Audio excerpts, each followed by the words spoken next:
Clara stared at the ceiling of her bedroom for the third night in a row. Sleep seemed more and more distant, like an old friend she hadn't seen for years. She tossed and turned in bed, listening to the ticking of the clock on the wall, the muffled sound of cars passing in the street, and the faint noise of the pipes that cut through the old building. Nothing was enough to distract her from the growing emptiness that seemed to fill her mind. The silence was oppressive. Every time Clara closed her eyes, her mind began to wander into dark territory, bringing up memories she had tried to bury. Nights like this had been a constant torment since the end of her abusive relationship. Years had passed, but the emotional weight of that period had never completely disappeared. She felt fragmented, as if parts of her had been trapped in that time. She got out of bed and walked to the window, hoping that the night air would bring some relief. Outside, the street seemed deserted, the shadows of the trees swaying slightly under the glow of the street lamps. Clara watched the distorted silhouettes moving in the wind, trying to convince herself that her insomnia wasn't a symptom of something deeper. Clara woke up the next morning feeling even more exhausted. The shadow from the night before continued to haunt her, but she quickly dismissed the experience as a product of insomnia. After all, having not slept properly for weeks, her mind was certainly starting to play tricks. However, the persistent feeling that there was something in the room didn't leave her. The days passed slowly, and with them, the feeling of unease began to grow. Every night the shadows seemed more present. They were subtle movements in the corner of her eyes, always at the limit of her peripheral vision. When Clara tried to focus on them, they disappeared, as if they had never been there. But she knew something was wrong. Deep down, she felt that it wasn't just an illusion of the tired mind. During a particularly quiet night, while she was reading a book trying to ward off sleep, she saw the shadow again. This time it was clearer, circling the foot of the bed. Clara froze, her heart racing and her breathing becoming irregular. The shadow moved slowly along the wall, as if it were aware of her presence, following every movement of her eyes. Clara was losing the battle against her own mind.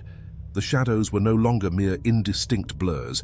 They now had more defined shapes, human outlines. And worse than that, she was beginning to recognize who they were. Sitting on the sofa in the living room, shrouded in darkness, Clara watched the silhouette that formed in front of her, leaning against the wall next to the window. It was tall and thin, its shoulders curved in a way that made her feel a chill. Her ex-boyfriend. The shape was unmistakable. Clara could see the outline of that body that had intimidated her so much in the past. The memory of their fights and emotional manipulation came back in full force, tearing down the emotional walls she had erected. She closed her eyes, trying to push the image away, but when she opened them again, the shadow was still there, unmoving, but clearly present. The following night, it was the shadow of a childhood friend that appeared in the hallway. Clara could hardly breathe at the sight of the familiar outline. This was the friend she had betrayed years ago, breaking off a decades-long friendship over a lie she had never had the courage to confess. She knew she should have asked for forgiveness, but she had let time pass, and with it, the guilt had deepened. The shadows, once silent and distant, were now closer, bolder. They moved with a disturbing certainty, filling the spaces around Clara, as if they had a will of their own. That night, as she lay down, she felt the invisible weight of something approaching. The air in the room seemed dense, suffocating. Sleep would not come, and she knew it. Clara lay still for a while, her eyes fixed on the ceiling, hoping that the outside noises of the city would be enough to distract her. But then the room was filled with an unmistakable presence. As she slowly turned her face, there it was, leaning against the bedroom door, the imposing figure of her ex-boyfriend, projected onto the wall with a sharpness that made her body freeze. The shadow was more than just a memory, it was a living recreation of the worst moments of her life. Clara felt the terror, not just of the figure, but of the emotions it evoked. Panic suffused her, as if it were really there, dominating the environment in the same way it had before. "This isn't real," she muttered. Clara began to wonder if, in fact, it was all just her mind playing tricks on her, or if something much darker had entered her life. The shadows were taking over, invading every aspect of her existence. And deep down, she knew. To put an end to it, she would have to face the demons she had been avoiding for years. That night, Clara knew there was no avoiding it. The shadows were not only taking over the physical space of her apartment, but also infiltrating her mind. The tension she felt during the day became unbearable at night, and now when the lights went out, they emerged in full force. Her ex-boyfriend's shadow was there again, but this time it wasn't alone. Other figures began to materialize around the room. Each one represented a part of her past, moments she had tried to forget, people she had hurt and who had hurt her back. The room was crowded with silhouettes that seemed to weigh her down, pressing down on her with an almost unbearable emotional burden. The air was cold, thick. Clara felt panic rising in her throat, but there was something different that night. She knew that running was no longer an option. Running away from her memories, her traumas, had become a vicious cycle, and the shadows were just a reflection of that. She needed to face whatever was happening. But the shadow of her ex-boyfriend was still there, unmoving.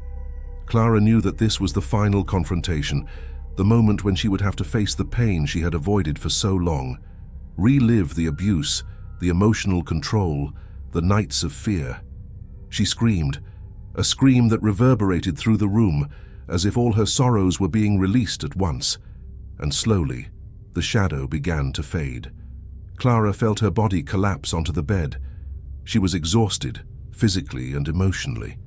The shadows had finally disappeared. However, what remained was a kind of emptiness, a bitter peace that she had never experienced before. She had overcome her fear, but she knew that the emotional price was high. The silence in Clara's apartment was almost as heavy as the shadows had been. She sat up in bed, exhausted but relieved.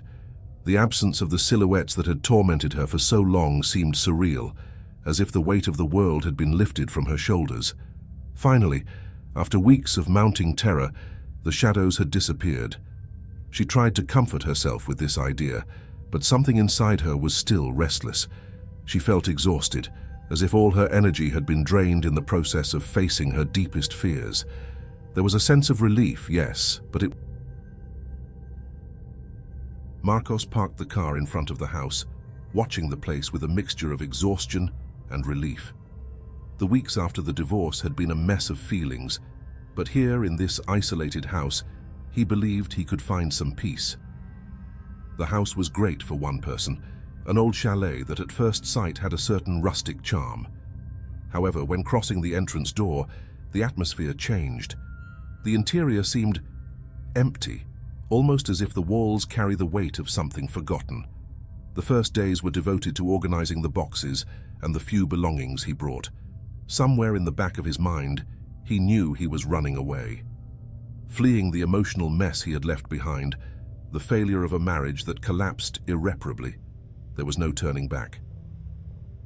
Only painful memories remained, echoing in the quiet moments of the house. It was in these moments of quietness that he noticed something strange, could not explain exactly what it was, but the house seemed to watch him, as if he was waiting. At night, the feeling intensified, the silence became oppressive, as if something was hiding in the dark corners. It was on one of those nights that he went down to the basement for the first time. The place was musty, with a smell of mold and aged wood. While exploring the dimly lit space, he found an old door hidden behind a pile of boxes. The door looked out of place, as if it was not part of the original design of the house. Locked, no visible handle, it intrigued him. Mark felt a chill go through his spine. Something in that door was not right. The days that followed were a constant struggle to adapt to new life. But despite attempts to focus on everyday tasks, the image of that door in the basement did not leave Mark's head. He tried to ignore it, but the mystery remained as a shadow in his mind. Every time he went down to the basement to store something or simply out of curiosity, his eyes were drawn to that strangely misplaced door. It was as if she called him. He tried to open the door several times, but it didn't move. There was no knob, no visible lock, and yet it looked locked from the inside. It was inexplicable.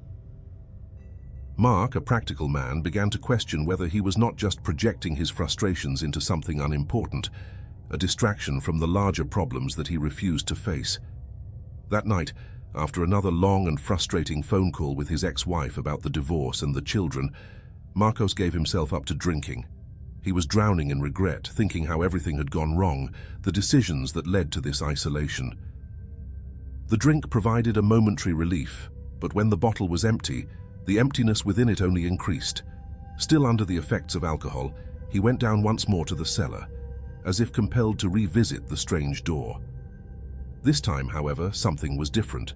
The door, which had been firmly locked until then, was now half open, as if waiting for him. Mark's heart exploded. A mixture of fear and excitement ran through him. He hesitated for a moment, but curiosity won. With his trembling hand, he pushed the door slowly, and to his amazement, what he saw on the other side was his own house. But not exactly as he knew it. The light was warmer, the colors more vivid, and everything seemed perfect. Mark took a hesitant step through the door, entering this strange but incredibly familiar reflection of his own home. It was identical to his residence, but there was something different in the air. The atmosphere seemed welcoming, as if everything was in harmony. The living room was arranged in a way he had never managed to maintain. The family photos, the same ones he kept in the bottom of a box after his divorce, were featured on the walls. Every detail seemed meticulously perfect, as if this was the ideal home he never had. As he walked slowly through the house, he felt a discomfort growing in his chest. It was as if he was seeing a version of his life that did not belong to him, but that somehow seemed possible. In the corner of the room, a guitar that he had abandoned years ago was resting on the wall, untouched but well cared for. He passed his fingers through the strings, and the soft sound that echoed was almost a whisper of memories. Then he saw something that made him freeze. There in the kitchen was himself, or at least a version of himself. This other Mark was younger, with a lighter air, as if the weight of wrong choices had never fallen on his shoulders.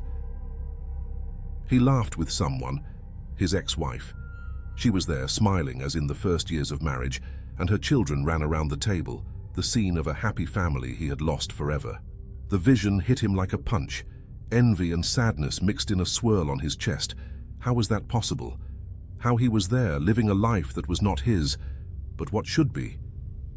The feeling of loss and regret tightened even more when he observed the scene. This reflection of life that he could have lived haunted him. When he turned to leave, the other Mark paused in conversation and looked directly at him. For a brief moment, their eyes crossed, and Mark felt a shiver rising up his spine. He shouldn't be there. Something was wrong. Without looking back, he crossed the door back into his reality. Back at his own home, Mark sat on the couch, trying to process what he had just witnessed.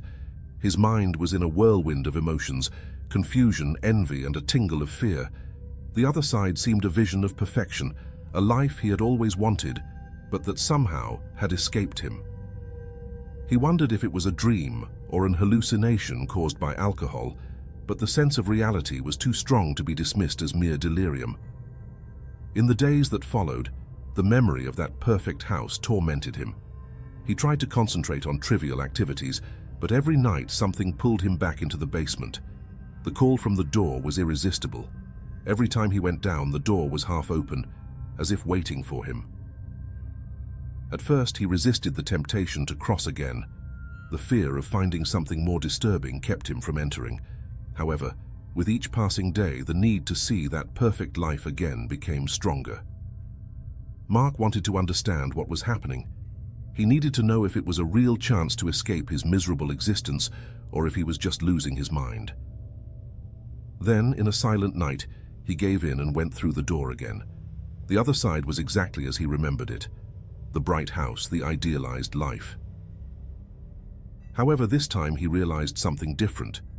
The other Mark, who before seemed oblivious to his presence, now looked directly at him. It was not a casual look. It was as if the other side were aware of its existence. The other Mark approached slowly, and with an enigmatic smile spoke for the first time.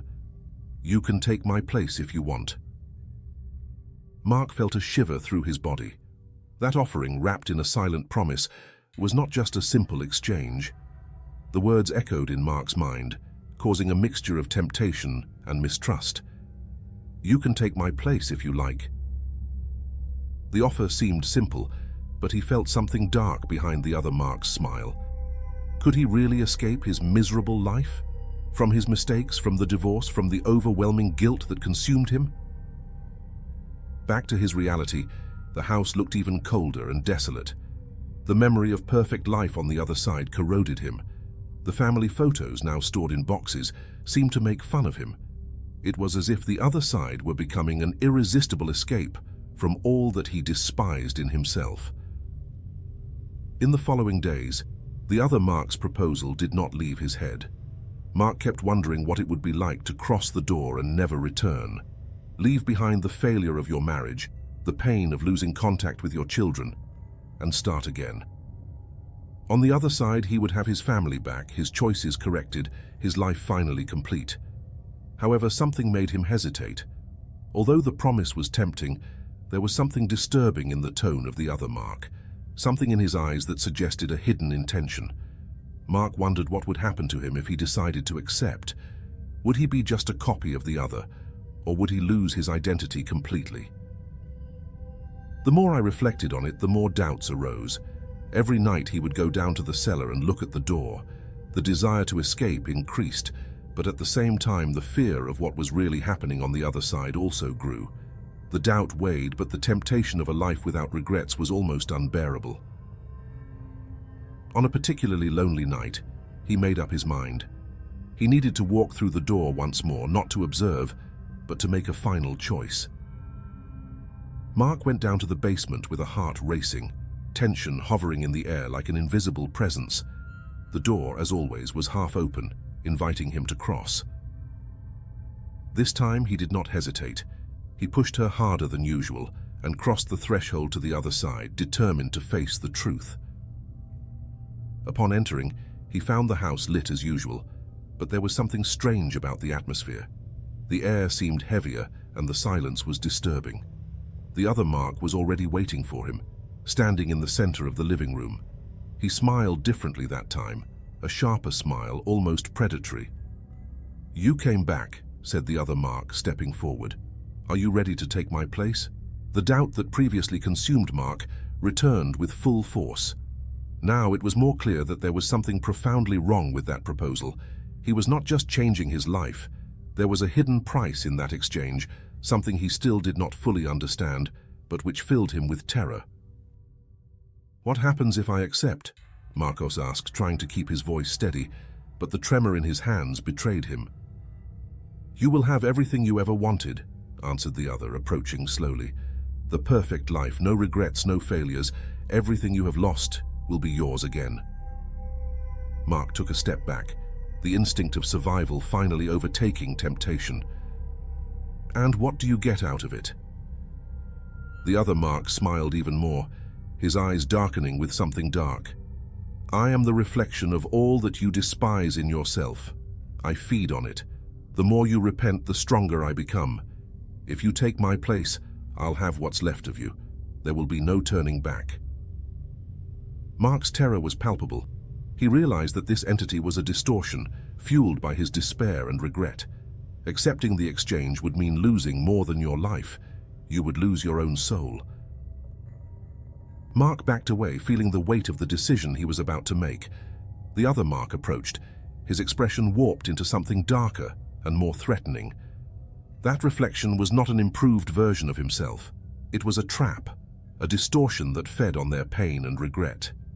Changing place would mean giving your soul to this empty reflection, losing completely your identity. He looked around, feeling the perfection of that alternate world crumble. The once bright walls now seemed oppressive, and the whispers of happy moments he had witnessed became increasingly distorted. Like a distant echo of something he could never really achieve, this place was not real, it was an illusion built to imprison him. With a final look at the other Mark, now more threatening than ever, Mark made his decision. Without a word, he turned and ran towards the door. The other Mark screamed behind him, a sound that mixed anger and despair, but Mark did not stop. He knew that if he stayed one more second, he would be sucked into that world and never get out. As he walked through the door back to his house, he closed it tightly, feeling the weight of his choice. With trembling hands, he looked for something to block the entrance. He took a chair and pushed it against the door, breathing hard. Although I knew the other side might not be held back by physical barriers, I needed to feel that I had done something to stop that reflex from returning. The house looked colder now, more empty. The silence was almost suffocating, but Mark knew he had made the only possible choice. He will survive, but at what cost? The days that followed were a blur of silence and loneliness. Mark felt the weight of the choice he had made, but could not escape the feeling that something still haunted him. The house looked darker, more empty than before, as if the other side had left a permanent mark. Although it had destroyed the physical connection with that door, something of the entity that inhabited the reflection still hovered in the air, peering into the shadows. He tried to get back to his routine, but any sound would stop him, alert for any sign that the other Mark could find a new way back. The echo of the dark invitation continued in his mind. "You can take my place if you want." The words reverberated, as if there was still a choice to be made. One night, when the silence of the house seemed especially heavy, Mark began to hear whispers. They came not from the basement, but from the walls around them. Small fragments of voices, the same ones he had heard from the other side, now seemed to call him again, weak and distant. He got up and went around the house in search of the origin of the sounds. But the more he walked, the clearer it became that the whispers were not in a specific place. They were inside his mind, like an indelible memory.